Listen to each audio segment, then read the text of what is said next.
Bonjour. Je m'appelle Jeanne. Je suis partie en Asie du Sud-Est, j'avais 20 ans. Je suis partie 4 mois. En 4 mois, j'ai parcouru 10 000 km toute seule. Je suis partie, j'avais 20 ans. C'était vraiment presque sur un coup de tête parce que quasiment rien n'était organisé. Je savais que j'allais être toute seule à un moment donné. Alors oui, j'ai eu peur. Évidemment, j'ai eu peur. Évidemment, mais c'est de la bonne excitation. C'est la peur de l'inconnu et la soif de vaincre ses peurs, justement. Mes deux parents étaient en panique, ils n'ont jamais vraiment voyagé. Ils n'ont jamais quitté l'Europe, quoi, en tout cas. Au début, ils avaient vraiment très très peur et ils avaient un gros manque de confiance en mon projet. Aujourd'hui, ils disent « ouais, quand même, ma fille, à 20 ans, elle est partie toute seule à l'autre bout du monde. » Et tout le monde n'est pas capable de le faire.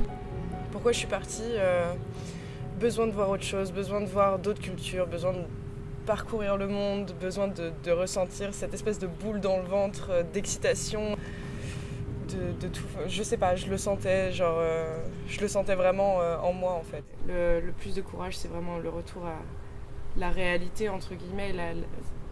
En fait, non, pas la réalité, parce que la réalité, je l'ai vécue et c'était une vraie réalité de voyager et d'être... ce mode de vie est une vraie réalité, mais ouais, de retourner à ma vie d'avant, en fait.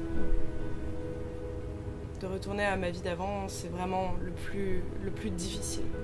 Le plus difficile. J'ai tout laissé en partant. J'ai laissé mes études, j'ai laissé mes amis, ma famille, mon chat, mon appartement, j'ai tout laissé. Du coup, je reviens, j'ai rien. J'ai un compte en banque qui est absolument vide.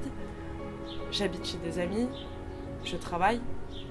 D'être dépendant des autres et de reprendre un mode de vie occidental, ça me pèse vraiment sur le moral et j'en dors pas la nuit, quoi, vraiment. J'entretiens toujours des liens avec beaucoup de voyageurs que j'ai pu rencontrer parce que eux seuls peuvent comprendre, c'est bête, hein, mais eux seuls peuvent comprendre ce genre de ressenti en fait. Tu te réveilles le matin, tu sais pas où tu vas dormir le soir, tu sais pas où tu vas et vraiment ça c'est l'aventure et ça fait vraiment vibrer, quoi, c'est vraiment génial. C'est vraiment génial. J'ai jamais été aussi libre que ça. Je pensais même pas que c'était possible en fait. Même dans mon imaginaire, j'aurais pas pu concevoir quelque chose pareil.